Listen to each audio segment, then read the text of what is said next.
Oke, kembali lagi di channel saya. Makasih buat kalian yang sudah mengklik video ini. Kali ini terkait Said Didu ya. Kita tahu beberapa hari yang lalu Said Didu ada nyemplung ke laut ya, berpegangan pada pagar laut yang lagi viral ya kan. Wah, betul-betul tingkahnya ya. Kita lihat kali ini Opung membahasnya. Sebelum kita ke video, bantu subscribe buat channel saya, subscribe. Tidak tunggu lama, kita ke video langsung. Let's go. Masih di situ dia, bah. Iya. Yang udah berapa harinya kau di situ? Iya. Jangan kelamaan berendam kau, nanti kisut. Iya. Cepat naik kau. Cepat, nanti digigit kepiting apamu itu, cepat. Digigit kepiting. Cepatlah, digigit nanti nggak bisa lagi dipakai. Iya. Kau ngapain di situ? Kalau mau cari kerang bulu kurang ke tengah, kau kurang ke tengah. Kurang ke tengah ya. Naik, cepatlah naik.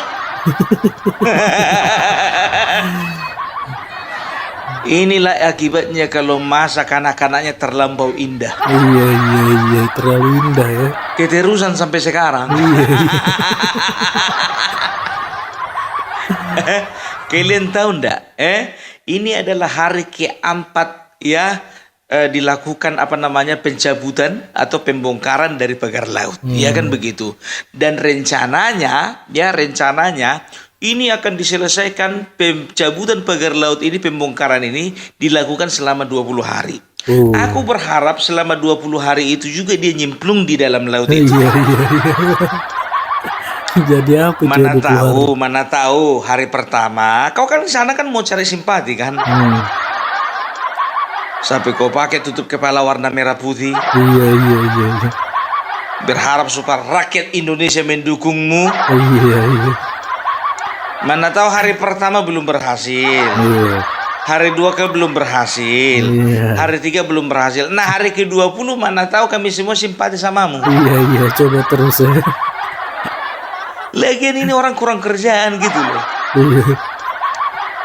Kan begitu. Yang berperan di situ hanya Kementerian Kelautan dan Perikanan dan Kementerian ATR BPR. Nah, Said Didu ini dari kementerian apa? Iya.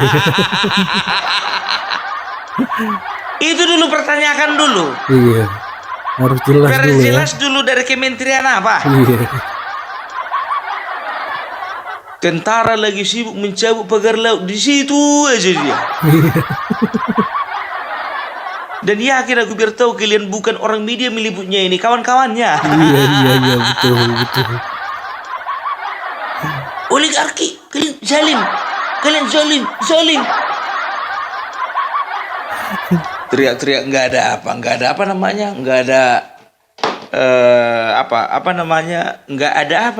nggak ada bobot gitu loh. Iya. Dan kuperhatikan dari kawan-kawannya kan masuk juga ke dalam. Kuperhatikan kawan-kawannya nggak ada Rocky Gerung. Iya. Nggak ada juga si Refli Harun. Nggak ada juga si Faisal Asegaf. Oh, aku baru sadar. Ternyata ini bukan mainannya ahli tata negara. Aduh. Inilah orang yang model-modelnya ketika menjabat nggak pernah punya prestasi. Kan begitu, nggak bisa dia menciptakan prestasi, ya paling tidak bikin sensasi. Nggak ngerti aku pola pikir kawan ini, jujur. Aduh, tapi itulah ya, bukannya bilang apa ya. Orang makin banyak pengalamannya, itu biasanya itu makin nggak mau ya, makin nggak mau dia bertindak yang aneh-aneh. Karena apa? Dia punya pengalaman, dia punya bobot, dia punya skill, dia punya harga diri. Nah, ini kan kemarin kan cuma 2 tahun. Setelah itu nggak tahu jadi apa dia. Mungkin juga tanah dan juga empang yang katanya 2 hektar lebih ya. 2 atau 10 hektar yang ada di dekat PIK itu juga mungkin hasil dari kerja dia waktu dulu itu. Aduh, Bapak Said Didu, Ya, dan tahu enggak kalian? Ujung-ujungnya apa? Selalu dia mengkait-kaitkan dengan Jokowi. Jadi Maji, tahu kalian Maji? Manusia anti Jokowi. Selalu berusaha untuk mengkaitkan apapun masalah yang ada di bangsa ini kepada Bapak Jokowi dan keluarganya. Ya kan? Mulai dari masalah Si Hasto yang disalahkan Jokowi. Begitu juga masuk ke masalah Harvey Muiz, Bapak Jokowi juga. Sampai pagar laut juga Bapak Jokowi. Ini adalah orang-orang dengan sumbu pendek. Kalau begitu, kalian harus fair. Kemarin ada menteri yang didemo sama anggotanya gara-gara suka main tampar. Kan begitu. Coba kalian salahkan dulu Bapak Prabowo. Salahkanlah. Kan begitu, ya kan? Jadi begini, ya. Kalau bicara tentang pagar laut ini, nggak usah nyampe-nyampe sama Bapak Jokowi. Cukup mentok di kementerian. Gitu loh ya. Jadi kalau bisa dibilang, sebetulnya masalah pagar laut ini gampangnya ini. Cuman dibikin susah. Kayak gitu biar tahu kan iklan rokok, iya kan? Kalau bisa dibikin susah, ngapain dibikin gampang? Ada itu iklannya. Oh, menyesatkan ini pikirku begitu. Sampai iklan rokok pun ku tengok balihonya besar kali. Papan reklamnya itu. Kalau bisa dibikin susah, ngapain dibikin mudah? Aduh, jadi begini, kalau masalah pagar laut ini, yang pertama kita harus lihat, ya kan? Yang pertama itu, siapa yang buat itu yang paling pertama. Gampang sebetulnya kalau mau tahu siapa yang buat, ya kan begitu? Ya, kalau misalnya ada satu bangunan, ku bilang lah dulu bukan bangunan sih. Kalau ada pancang kayak gitu, banyak 30 kilo, ya, berarti itu kan butuh modal besar. Kan begitu. Apakah bisa perseorangan bikin pagar laut? Aku rasa nggak mungkin. Untuk apanya itu? Ini biasanya kan ada korporasi gitu, ada perusahaan-perusahaan. Kan begitu. Kalau sudah ada berbicara perusahaan, berarti ada legalitas, ada proses. Kan begitu. Ya. Sekarang begini, kita lihat saja, ya. Pagar laut itu ya katanya membentang di 16 desa di 6 kecamatan. Kan begitu. Tanya satu-satu kepala desanya. Tanya. Seragamkan bahasanya semua. Setelah itu naik. Kan begitu. Tanya 6 camatnya itu. Sudah? Begitu sudah fix dari camat, tanya lagi siapa bupatinya. Tanya sama bupatinya, ini siapa? Karena biasanya kalau perizinan itu sudah kuat itu dari izin dari bupati. Kan begitu, ya kan? Kenapa sih susah amat? Rakyat dan masyarakat nggak gampang dibodoh-bodohi. Masalahnya sekarang nama-nama perusahaannya masih abu-abu. Gitu dia, ya. Itu yang pertama. Baru yang kedua, ya. Yang kedua, ya. Kapan ditancapkannya pancang-pancang laut itu? Ya kan gitu, ya kan? Jadi kalau bicara itu, ini ada banyak versi nih. Yang pertama katanya tahun 2020, ya. Tapi legalitasnya 2023. Ada juga menyebutkan tahun 2000-an. Ada juga menyebutkan tahun 80-an. Kenapa nggak sekalian aja tahun 45? Lebih masuk akal. Karena rakyat kita berjuang dengan bambu runcing. Setelah selesai perang, bambunya ditancapkan semua ke laut. Iya kan begitu kan? Ya, yang versi yang tahun 80 ini paling lucu. Mereka mengatakan bahwasanya waktu itu tahun 80 itu masih wilayah daratan itu. Nah, terjadilah abrasi. Dulu sawah itu tambak udang itu dulu. Abrasi tahun 80-an, berarti udah sekitar 40 tahun yang lalu. Kalau misalnya 40 tahun yang lalu, kurasa gak akan jadi masalah sekarang ini tuh. Tahun 90 udah ada masalah itu. Jadi kalau bisa aku bilang terpatahkan lah itu, ya kan? Kapan dibikinnya itu? Kalau kurasa itu tahun-tahun 2020 itu lebih masuk akal lah. Sekarang begini, dari mana kita tahu itu tahun 2020, tahun 80, tahun 2022, kapan? Ya dari mana kita tahu? Tanya sama nelayan. Katakanlah kepala desanya itu nggak pala tahu kan karena apa? Karena mereka bukan nelayan. Tanya sama nelayan. Ya kan tanya satu-satu. Jangan tanya sama nelayan yang baru setahun 2 tahun. Tanya sama nelayan yang sudah puluhan tahun, kan banyak di situ ya kan. Kan mereka menjadi saksi mata ya. Bisa mereka itu ke laut, dan kapan mereka mulai nggak bisa ke laut gara-gara pagar laut itu kan bisa ketahuan. Tanya satu-satu. Katakanlah misalnya nelayan yang sudah kira-kira 10 tahun di situ. Lewatlah si Mahmud. Mas Mahmud sini dulu. Bapak namanya siapa? Loh, tadi kan sampean yang bilang manggil nama saya. Oh iya, sorry Pak.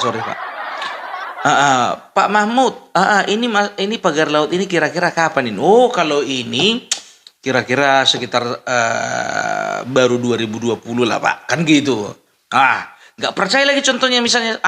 Kalau satu orangnya nggak mungkin informasi dari cuma satu orang, ya kan? Tanya lagi. Lewat lagi satu nelayan namanya Mas Agri, ya kan? Mas Agri sini dulu. Siapa namamu Mas? Ya namaku Agri, kan kau udah panggil tadi. Oh iya Mas, lupa Mas. Mas nanya, ini pagar laut ini kapan ini Mas dibikin? Pagar laut ini ya kira-kira tahun 2020. Sama yang Mas Mahmud tadi. Ya, kenapa bisa sama jawabannya? Karena yang satu mertua, satu menantu.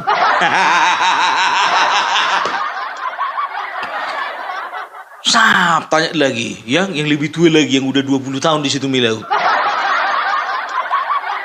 Namanya Mas Hengki, ya kan? Mas Hengki sini dulu. Maaf Mas, saya mau wawancara. Namanya siapa Mas? Tadi kan kamu udah manggil nama saya. Oh iya Mas, lupa Mas. Mas gini, ini pagar laut sudah dari kapan? Oh ini dari tahun 2020 udah ada. Oh sama orang itu, karena sama-sama nelayan kan begitu. Dan mereka punya grup WA. Ya, yang terakhir ditanya lagi Mas Dian. Mas Dian sini dulu. Datang Mas Dian ini. Jangan kau tanya siapa nama aku. Ya Mas Dian tahu aku. Mas sudah berapa lama di sini ya? Kalau aku sih udah ada 10 tahun. Ini pagar laut dari kapan ini Mas? Ini dari tahun 2020 udah ada ini. Kan begitu ya kan? Lewat lagi satu lagi. Namanya si Renaldi. Renaldi SW. Mas Renaldi sini dulu.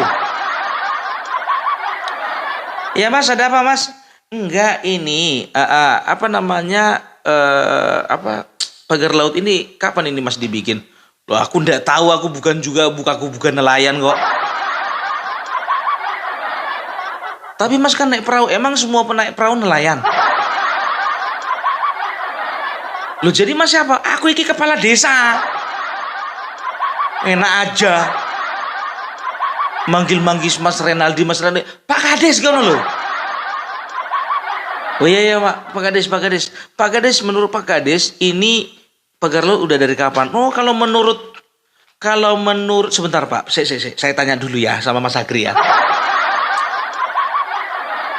Mas Agri, Mas Hengki, Mas Mahmud, ini pagar laut kapan? Loh gimana toh Pak RT apa Pak Kades masa nggak tahu? Udah makanya saya nggak tahu, saya nanya loh. Pak, Bapak itu kepala desa loh. Bapak itu harus tahu situasi lapangan. Gitu loh. Ya saya bukan desa sini. Jadi Bapak kepala desa mana? Saya kepala desa daerah Wonogiri. Terus ngapain Bapak di sini? Lah saya lagi liburan.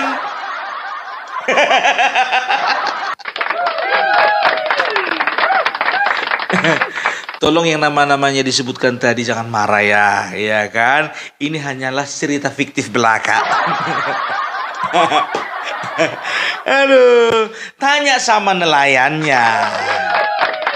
Gampang kan sebetulnya kan? Ya kadang-kadang kita rakyat Indonesia itu harus dikasih analogi begitu biar ngerti. Kadang berita-berita di TV ini rumit kali. Aduh, dan tahu enggak kalian ya?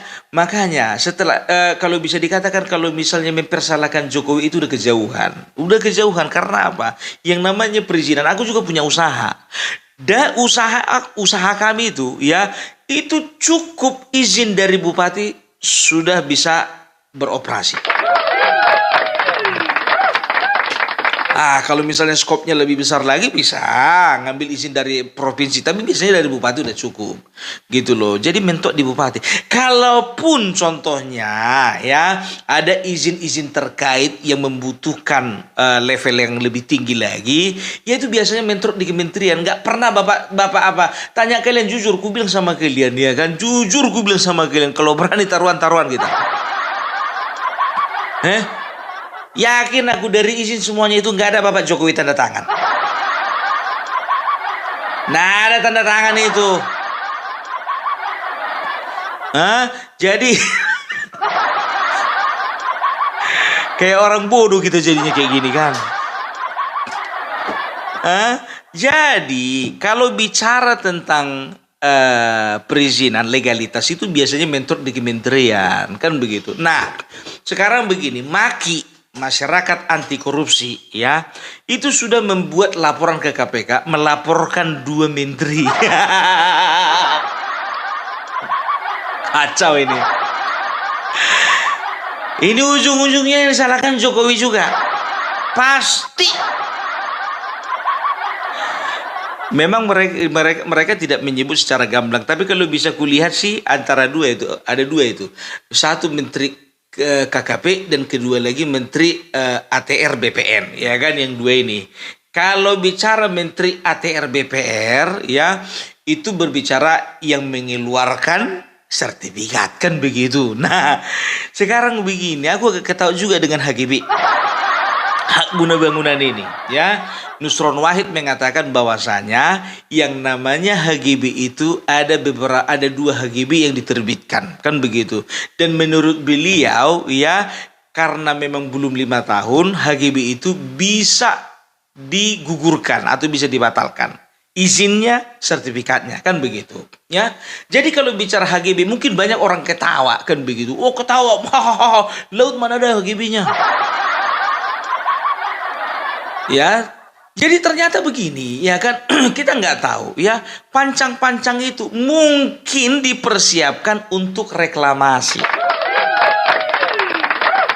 Mungkin ya kan, mungkin saja karena kita bisa lihat Singapura negara maju bisa dikatakan sebagian daerahnya itu adalah hasil reklamasi. Mereka perlu mengembangkan wilayah ya dengan cara reklamasi baru dibikin gedung. Hong Kong begitu, Belanda begitu, dan banyak negara lainnya melakukan reklamasi. Ya, takutnya HGB ini adalah persiapan untuk membuat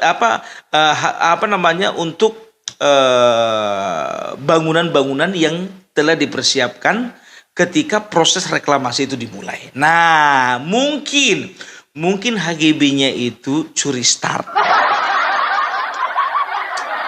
Loh emang bisa HGB-nya dikeluarkan belum ada bangunan?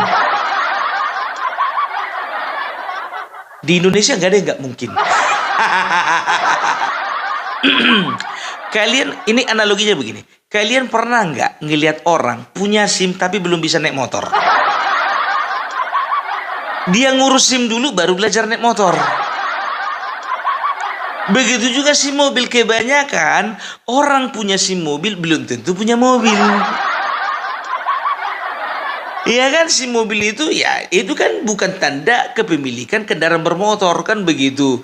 Nah dipakai untuk apa? Untuk dia mengemudikan mobil.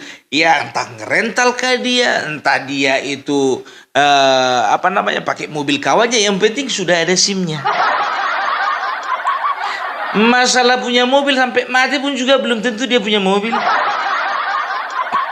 Nah kira-kira begitulah, paham? Jadi biar tahu kalian ya, kalau bicara tentang HGB, ya awal-awalnya aku ketawa sih, tapi kalau ditarikkan ke situ apa bisa, nggak tahu juga, namanya Indonesia kan, aku bilang Indonesia itu apa aja bisa. HGB dulu terbit belum ada bangunannya, karena belum direklamasi. Gitu dia, makanya untuk informasi-informasi ya carilah sumber informasi yang betul-betul akurat, betul-betul valid. Jangan dari si Said Didu. Informasi ngaco semua itu. Kan begitu, ya kan? Kan banyak itu konten kreator mengatakan, Said Didu cuman gara-gara tanahnya nggak dibilik sama PIK makanya sakit hati. Itu dia ya. Jadi bisa dikatakan kalau untuk masalah apa ini, kalau misalnya masalah pagar laut ini, bahasa Jawa ini complicated. Ya, complicated. Apa itu artinya? Rumit, angel. Nah, itu dia ya, rumit karena apa? Karena dibikin rumit. Sebetulnya nggak rumit. Ya, dan juga kan Bapak Presiden Jokowi kan juga kan sudah sudah memberikan keterangan, memberikan klarifikasi. Coba dulu yang namanya proses legalitas itu biasanya berjenjang, kan begitu, ya. Setelah itu kan bukan cuman ada di daerah Tangerang, ada juga di daerah-daerah lainnya gitu. Coba secara menyeluruh dulu dilakukan investigasi. Ini enggak, gara-gara sakit hati dikit-dikit Jokowi. Kalau Said Didu biar tahu kalian, misinya ini memancing di air keruh. Tahu kalian memancing di air keruh, ya kan? Karena punya kepentingan dia makanya nyemplung. Kalau nggak punya kepentingan nggak nyemplung itu. Aku mau lihat ada Rocky Gerung nyemplung, ada Faisal Asegaf nyemplung. Ada juga Refli Harun nyemplung, nggak ada. Begitu juga Koni juga nggak nyemplung, karena nggak ada kepentingan. Orang itu pun tahu, Said Didu lah biarlah begitu, karena tanahnya kemarin itu nggak dibeli harga mahal. Nggak usah kita ikut-ikutan, kita nggak punya tanah di situ. Nah, dengan adanya masalah ini, masuk Lady di dalam berharap, kalau paling tidak dapat panggung, dapat nama lah. Bro, kalau mau nyari nama di kuburan banyak. Kalau dianalogikan ya, ini seperti ini gini contohnya. Ya, contohnya begini. Ya, si Said Didu ini sama istri tetangganya, ya. Suka dia, kali dia seksi, cantik, putih, mulus. Kan begitu, tapi disimpannya di dalam hati karena apa? Gak sampai dia punya istri, yang sana juga punya suami. Kan begitu. Nah, ketika kelahi, masuklah si Said Didu ini. Dibilangnya lama suaminya, ya kan, udahlah, daripada pusing-pusing kau tinggalkan aja, banyak cewek cari yang lain. Kan begitu. Setelah ngomong sama suaminya, ngomong sama istrinya, Dek, kalau nggak tahan lagi kau tinggalkan aja suamimu itu. Masih ada yang nampung, abang siap kok. Kayak gitulah kira-kira. Ya, jadi udah jelas ya, jangan pernah kita percaya dengan orang-orang yang buat gaduh. Oke, itu dia videonya, gimana menurut kalian, dan sampai bertemu di video saya selanjutnya.